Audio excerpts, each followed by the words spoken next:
Our first reader is a professional feminist, writer, and mom. Veronica is contributing to Bitch Media's Campaign 2016 coverage and serves on their board of directors. Her writing has also been featured in outlets such as USA Today, the New York Times, and the anthology Love Her Not, The Hillary Paradox. Her blog, Viva la Feminista, has been named a top political blog by Blogger and Latism. For 10 years, she worked on diversity issues at the UIC Women in Science and Engineering program. She lives in West Rogers Park with her husband, teenage daughter, and 2 rescue dogs. Please welcome Veronica Arreola.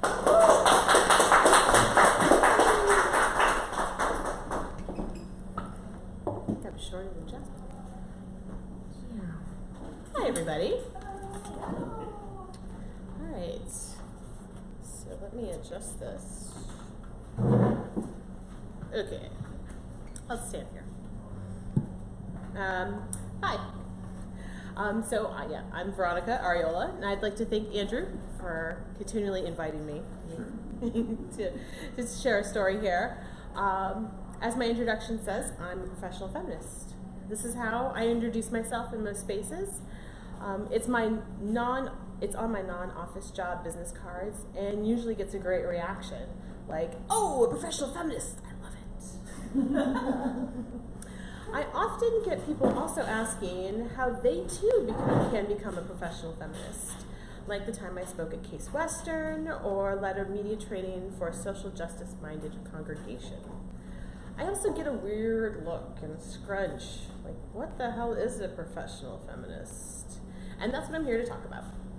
And because this is this is actually a storytelling event, if you have any thoughts, tweet me at Veronica EYE. And since this is World Series night, my dad's in town, so I'm going to leave early. So sorry, Andrew, and my fellow funkers. So way back in the early aughts, I took a Safe Zone training. Safe Zone is a program mostly used on college campuses to certify that you're a safe person for an LGBT student to come out to.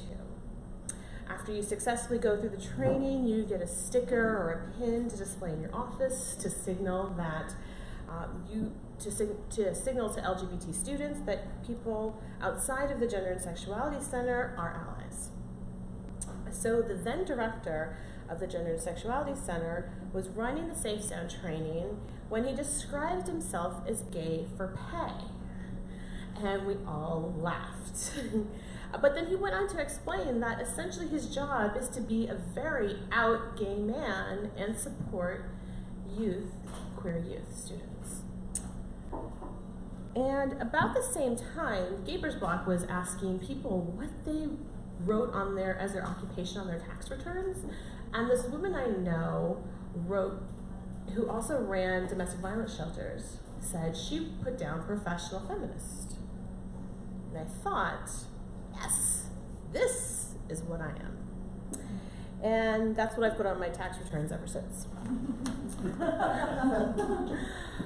Most people use the term and think of it to signify someone like Gloria Steinem, whose job is to write and talk about feminism. It also has become a pejorative to signal someone who only does feminism through their writing and speaking. But that life is for a select few, and my friend's comment about being a professional feminist who runs a domestic violence shelter was eye-opening to me. There she was doing feminist work day in and day out, without $1,000 speaking fees, yet no less, if not some days more so, important than another op-ed or a speech at a luncheon. This transformed how I viewed and talked about my own work. At the time, I was still newish in my position as the director of the UIC Women in Science and Engineering program, and just at the very start of my freelance writing career. I could say both jobs and titles when it was necessary, but using the term professional feminist was a great way to get away from the tedious and boring, and it also fit on a business card. It was a great way to emphasize the work of getting more women and girls into STEM, science, technology, and engineering, and math, was feminist at its core. So in 1972, Congress passed Title IX. This is a federal regulation that is most often associated with sports equity. It was originally written as a way to remove sex-based discrimination in classrooms and educational venues. The fact that our athletic system is so tied to our education system helped spread Title IX to sports. Prior to Title IX, girls could be kept out of math classes like calculus, and boys out of classes like home ec. Prior to Title IX, law and medical schools had quotas about the number of women allowed, as well as quotas on other non-white dudes. In 1972, 7% of the women who graduated college were science majors. Today, women represent 48% of those working in the life sciences. This is feminism in action. By calling myself a professional feminist, I put a spotlight on the roots of the work I have done. No one woke up one morning and thought, hey, we don't have enough girls in robotics clubs, or taking AP physics. That's a great hobby for me to take up. Asking this question is a feminist act, whether or not you identify as a feminist. I once asked on a tour of a CPS college prep high school about actions being taken to rectify the gender imbalance in their AP physics courses. The teacher responded with a comment about student choice. I call myself a professional feminist to bring attention to the different ways feminism can and is performed in the workplace. One does not need to work at Planned Parenthood to be doing feminist work or work in a feminist manner. Feminism for me is a way of thinking and moving in the world, an ethic that can be exhibited and practiced in any space. It is asking HR if they've asked the reception if she'd like to apply for this job before it goes public. In fact, I sadly know too many people who have worked in feminist spaces. You know, those big nonprofits that ask for your annual donation to fight for our rights, but who don't actually practice what they preach.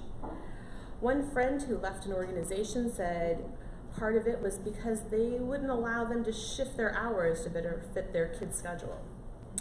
Another had a story about retribution, about after she leaned in to ask for a raise in salary. Where's that secret commercial? By calling myself a professional feminist, I challenge myself to treat my staff as I would want every employee to be treated. This challenged me to talk about treating my own staff. This also challenges others I talk with about treating their own staff members in a feminist way. An academic paper I co-authored was published in the spring. It calls into question the idea that we can transform the workplace with policies like flex time and paid family leave. We do acknowledge that these are important for workers who are juggling caregiving duties with employment, but we also acknowledge that overall structures can be sexist no matter how many feminist rules we tape over things, or how many women are in the organization.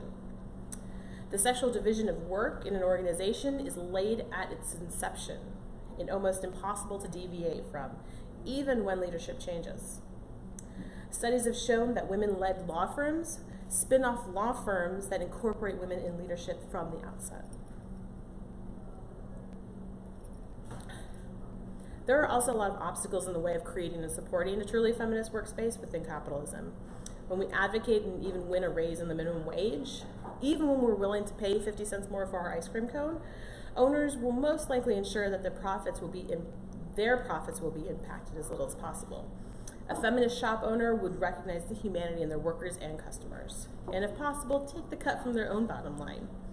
It is very difficult for companies who have shareholders to answer to, unless, of course, those shareholders demand smaller returns. Being a professional feminist is a challenge. It requires practicing feminism with coworkers and members of your staff. It means not relying on mass-produced HR regulations and finding ways to do better. It is scary but necessary. It means trusting employees more to do their best and holding them accountable when they don't. But it calls on a boss, supervisor, and coworker to recognize when gender plays into how one views a situation.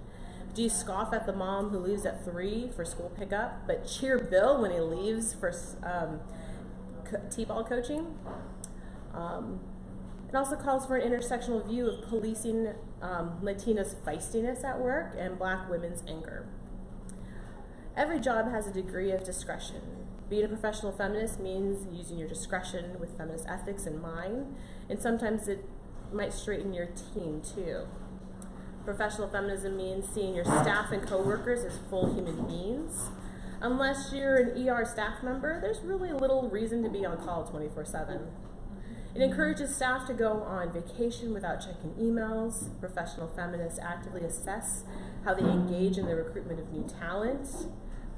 Do you rely on your social circles when recruiting that innovative person? Sorry to break it to you, but most people's social circles are pretty homogenous. So it's best to ask that person you met that one time, but you respect, for a lead, because they know people you don't. Being a professional feminist means holding yourself accountable for creating and maintaining a workplace that values each staff member's contributions and recognizing when to step in to nurture voices or tamp down toxic ones. And being a professional feminist means not leaving my feminism outside of my office. And isn't that what the movement's all about?